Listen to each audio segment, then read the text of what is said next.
Hello बच्चों, कैसे हैं आप लोग। और बेटा हम लोग आज CUET 2022 के रिलेटेड जो हम बात कर रहे थे फिजिक्स डोमेन सब्जेक्ट के अंदर, इसमें हम यूनिट 1 इलेक्ट्रोस्टैटिक्स के क्वेश्चंस, वो इम्पॉर्टेंट क्वेश्चंस जो कि CUET के पॉइंट ऑफ व्यू से बेहद इम्पॉर्टेंट क्वेश्चंस हैं, वो मैं कराने की कोशिश कर रहा हूँ। और उम्मीद करता हूँ कि आपने मेरे सारे वीडियोस देख के वो क्वेश्चंस को ज़रूर प्रैक्टिस करी होगी।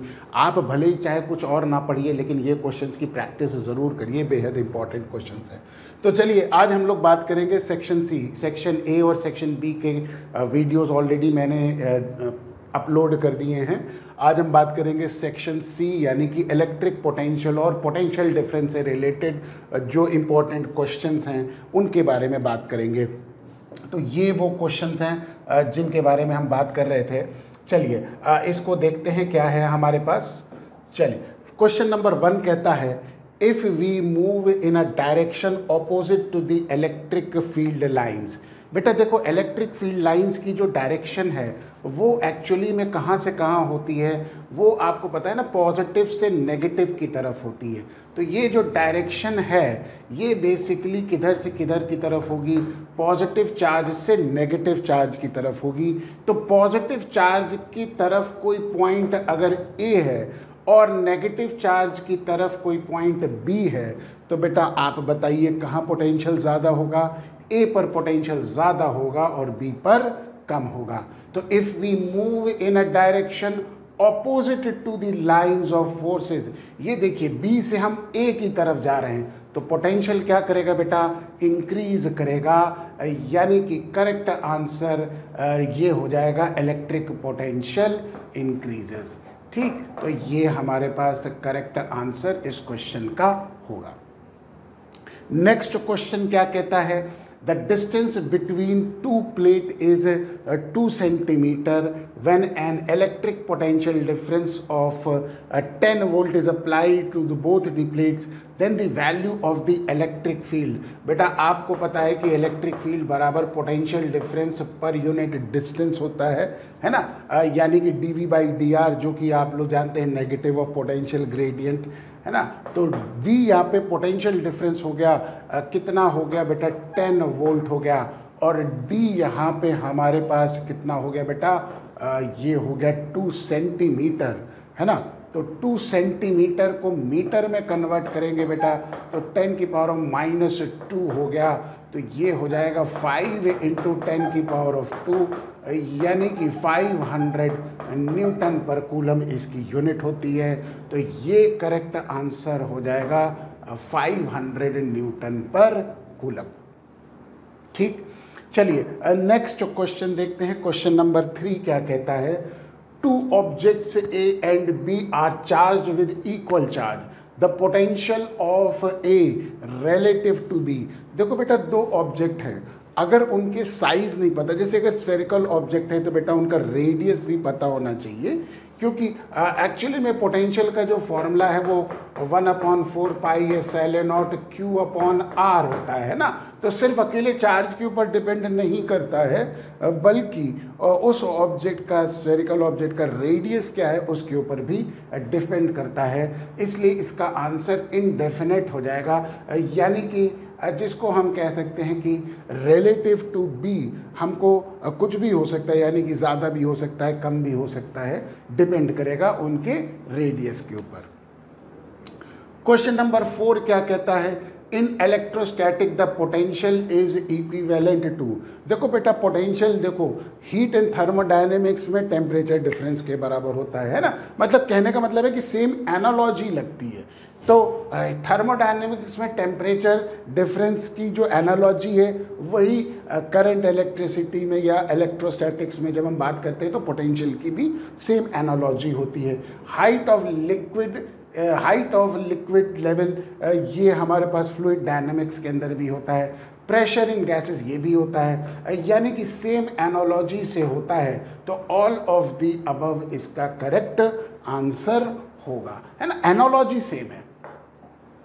नेक्स्ट क्वेश्चन, क्वेश्चन नंबर 5 क्या कहता है, the potential due to a point charge at a distance r। देखो बेटा potential due to point charge, ये आपका फॉर्मूला होता है ना 1/4πε0 Q अपॉन R, तो बेटा V inversely proportional to R हो जाएगा ना, तो ये इसका करेक्ट आंसर होगा इन्वर्सली प्रोपोर्शनल टू R। ठीक, next question, dimension of potential difference. बेटा ये डिटरमिन करना बेहद इंपॉर्टेंट है, तो देखते हैं कैसे ये डिटरमिन किया जाएगा। बेटा देखिए यहाँ पे Q जो है वो चार्ज को डिनोट हो रहा है ना। कई बार क्या होता है क्वेश्चन में बेटा हम फिजिकल क्वांटिटी एम्पेयर ना लेके कई बार हम चार्ज भी ले सकते हैं, तो कोई दिक्कत नहीं है। यहाँ पे चार्ज को डिनोट हो रहा है Q, तो ये ध्यान रखिएगा। तो पोटेंशियल डिफरेंस की डायमेंशन को निकालने का तरीका बेटा, जैसे कि आप जानते हैं कि इलेक्ट्रिक फील्ड बराबर potential difference per unit distance होता है, तो इससे पोटेंशियल डिफरेंस बराबर E इंटू डी हो गया। अब इलेक्ट्रिक फील्ड की जो यूनिट है वो बेटा क्या हो जाएगी, न्यूटन पर कूलम्ब, और D यानी कि डिस्टेंस हो जाएगा, तो इसकी यूनिट हो गई मीटर। ध्यान रखिए ये हमने यूनिट रखी है ना, डायमेंशन नहीं रखा है। तो अब देखिए न्यूटन जो कि फोर्स की यूनिट होती है उसकी डायमेंशन हो गई mLT - 2, ये तो न्यूटन की हो गई।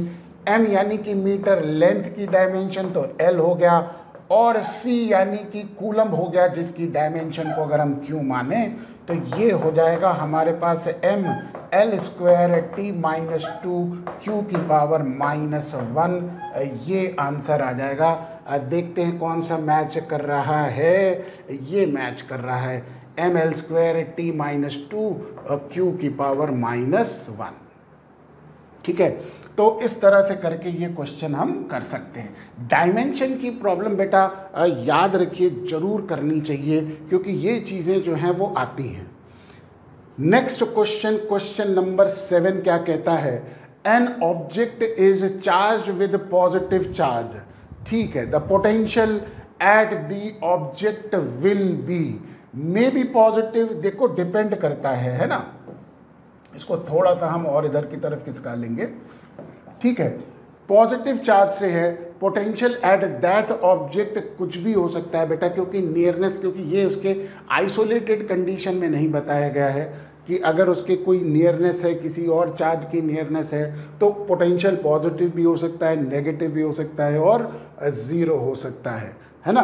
तो ये चीज़ का थोड़ा सा हमारे को सावधान रहना पड़ेगा, है ना। तो ये आंसर इसका करेक्ट होगा, मे बी पॉजिटिव, नेगेटिव और ज़ीरो। क्वेश्चन नंबर 8 क्या कहता है, क्वेश्चन नंबर 8 कहता है 2 points 0A and 0 - A have charges Q and -Q respectively, then electric potential at the origin।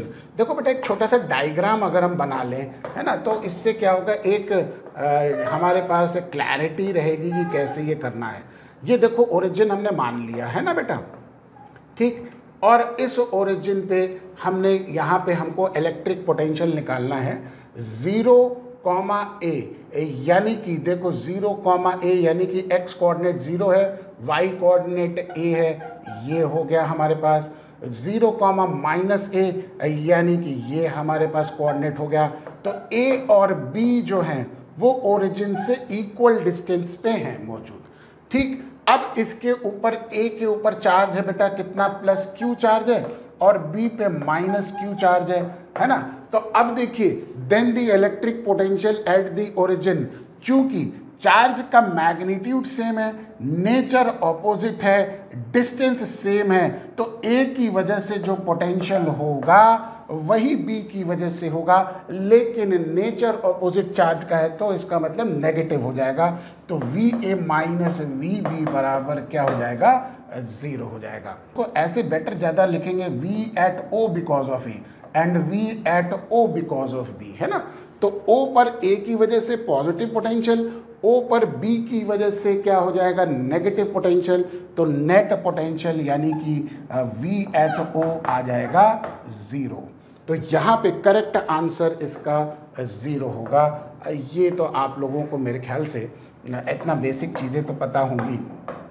चलिए ये क्वेश्चन का ये आंसर मार्क कर लिया। नेक्स्ट क्वेश्चन देखते हैं क्या है नेक्स्ट क्वेश्चन। क्वेश्चन नंबर 9 कह रहा है The electric potential inside a uniformly positively charged non-conducting solid sphere। बेटा ध्यान दीजिए, ये देखिए, ये चीज़ों पे थोड़ा सा हाईलाइट करिए कि ये नॉन कंडक्टिंग की बात कर रहा है। ओहो, ये मेरा लाल डब्बा कहाँ चला जाता है। नॉन कंडक्टिंग के बारे में बात कर रहा है। बेटा अगर कंडक्टिंग होता तो इनसाइड जो होता वो यूनिफॉर्म होता है ना, और लीनियरली वो क्या करता है उस कंडीशन में, यूनिफॉर्म कंडीशन में वो स्ट्रेट रहता। कहने का मतलब है कि कांस्टेंट रहता है ना। लेकिन नॉन कंडक्टिंग है तो बेटा नॉन कंडक्टिंग के केस में वो डिक्रीज करेगा with the increase in the distance from the centre. ये करेक्ट आंसर होगा नॉन कंडक्टिंग के लिए। ठीक है, चलिए नेक्स्ट क्वेश्चन, क्वेश्चन नंबर 10 क्या कहता है? Two metallic sphere which have equal charges. दो मेटालिक स्फीयर है विच हैव इक्वल चार्जेस, है ना, but there radii are different, are made to touch each other and then separated apart. The potential the sphere will have will be equal. बेटा देखो, पहली बात तो होगा क्या, आप देखिए दो पहले तो स्फीयर थे, अनइक्वल चार्ज थे, लेकिन दोनों के रेडियाई आर डिफरेंट, है ना। Two metallic sphere which have equal charges, charges तो इक्वल थे लेकिन रेडियाई डिफरेंट थे। अब जब टच कराया तो चार्जेस का रीडिस्ट्रीब्यूशन होगा in the ratio of their capacities. तो जिसका रेडियस ज़्यादा होगा उसकी कैपेसिटी ज़्यादा होगी, ताकि उसके ऊपर भी चार्ज ज़्यादा आ सके। पोटेंशियल दोनों का क्या होगा, सेम होगा, क्योंकि जब आप टच कराएंगे तो दोनों बॉडीज़ का पोटेंशियल सेम हो जाएगा, इक्वल हो जाएगा। तो the potential of the spheres will be equal. Equal का मतलब दोनों का पोटेंशियल सेम हो जाएगा। तो ध्यान रखिए, ये वाला ऑप्शन मत मार्क करिएगा सेम एज बिफोर, क्योंकि शुरुआत में अलग अलग होगा, है ना। इक्वल मतलब टच कराने के बाद उनका पोटेंशियल क्या हो जाएगा, सेम हो जाएगा। ठीक है, ये हमारे पास इसका आंसर हो गया। नेक्स्ट क्वेश्चन, क्वेश्चन नंबर 11 क्या कहता है? To spheres of radii r and 2r are given source equally positively charged and then connected by a long conducting wire, then the positive charge will flow from the smaller sphere to a bigger sphere। वही बात हो गई कि देखो बेटा, equally positively charge है तो बेटा जिसका रेडियस ज़्यादा होगा उसकी कैपेसिटी ज़्यादा होगी। तो जब आप टच कराएंगे या कंडक्टिंग वायर से जोड़ेंगे, एक ही बात हो गई, तो चार्ज का फ्लो होगा, रीडिस्ट्रीब्यूशन होगा, ताकि दोनों का पोटेंशियल क्या रहे, सेम रहे। जिसका रेडियस ज़्यादा उसकी कैपेसिटी ज़्यादा, उसके ऊपर चार्ज भी ज़्यादा होगा। इसीलिए चार्ज जो है वो फ्लो करेगा from smaller sphere to bigger sphere, है ना। ये करेक्ट आंसर होगा। क्वेश्चन नंबर 12 बड़ा ही इंटरेस्टिंग क्वेश्चन है। ये कह रहा है कि 64 charge drop coalesce to form a bigger charge drop, the potential of the bigger drop will be. देखो बेटा, इस सवाल को करेंगे, लेट अस से अगर मान लीजिए छोटा v हमारे पास एक ड्रॉप का पोटेंशियल है ना, तो ये हो जाएगा 1/4 पाई एप्सिलॉन नॉट छोटा q अपॉन उसका रेडियस हो गया r। ठीक, जब 64 ड्रॉप मिल के बेटा एक बड़ी ड्रॉप को बनाएंगे तो उस कंडीशन में ये हमारे पास उस बड़ी ड्रॉप का जो रेडियस होगा वो बराबर बेटा 64 यानी कि n हो गया ना, नंबर ऑफ ड्रॉप्स जिसको हम कहते हैं उसकी पावर 1/3 टाइम्स r हो जाएगा। तो बड़ी ड्रॉप का जो रेडियस हो जाएगा वो n की पावर 1/3 हो जाएगा। तो अगर हम देखें तो बड़ी ड्रॉप का रेडियस n यानी कि 64 की पावर 1/3 इंटू r हो जाएगा। तो ये हमारे पास, इसको हम निकाल लेंगे, है ना। तो ये एक्चुअली में 16 इंटू 4, ये तो एक्चुअली में 4 का हो गया, तो 4 इंटू 4 इंटू 4, है ना, इसकी पावर 1/3 इंटू r, तो r is equal to 4r हो जाएगा। ठीक है, तो अब उसका बड़ी ड्रॉप का पोटेंशियल ये हो गया 1/4 पाई एप्सिलॉन नॉट। चार्ज कितना होगा बेटा, 64 ड्रॉप्स हैं तो 64 टाइम्स ऑफ q हो गया, और बड़ी ड्रॉप का जो रेडियस है कैपिटल R वो बराबर हो जाएगा बेटा 4 टाइम्स ऑफ स्मॉल r। तो ये हमारे पास कैलकुलेट कर लेंगे तो ये हो जाएगा v is equal to 16 times of छोटा v हो गया, यानी कि करेक्ट आंसर ये आ गया हमारे पास 16 टाइम्स आ गया। ठीक, इस तरह से करके ये क्वेश्चन हम कर सकते हैं।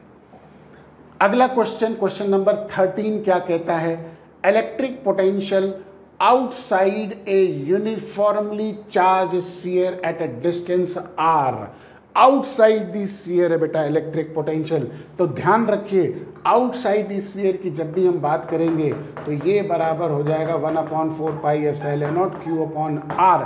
ध्यान रखिए r जो है वो हम सेंटर से डिस्टेंस लेंगे, है ना, at a distance r, a being the radius अगर हम लेंगे तो डायरेक्टली प्रोपोर्शनल नहीं होगा बल्कि इन्वर्सली प्रोपोर्शनल टू r होगा, है ना बेटा। ये हमारे पास करेक्ट आंसर आ जाएगा। आउटसाइड के लिए बात कर रहे हैं, इनसाइड का तो ऑलरेडी मैंने डिस्कस कर लिया है, आउटसाइड की बात हो रही है। नेक्स्ट क्वेश्चन क्या कहता है, question number 14, a conducting shell of radius 10 centimetre is charged with 3.2 into 10 की power of -19 coulomb. The electric potential at a distance of 4 centimeter from the center in the volt will be।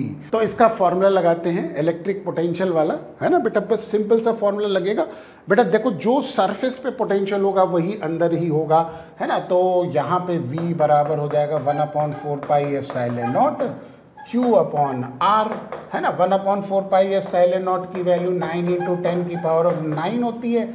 Charge given है बेटा 3.2 into 10 की power of -19, और बेटा ये conducting shell का radius 10 centimetre है, तो नीचे r की जगह हो जाएगा 10 इंटू 10 की पावर ऑफ -2, है ना बेटा, मीटर में कन्वर्ट कर लेंगे। अब ये वैल्यू बस हमको कैलकुलेट करनी है, तो इसको कैलकुलेट कर लेते हैं, देखते हैं कितनी आती है। ये हमारे पास आ जाएगा 9 इंटू 3.2, ये आ जाएगा हमारे पास 28.8, और ये हो जाएगा 10 की पावर ऑफ -19 और 9 -10 हो गया, और नीचे 10 इंटू 10 की पावर ऑफ -2, ये ऊपर जाके +1 हो जाएगा, है ना।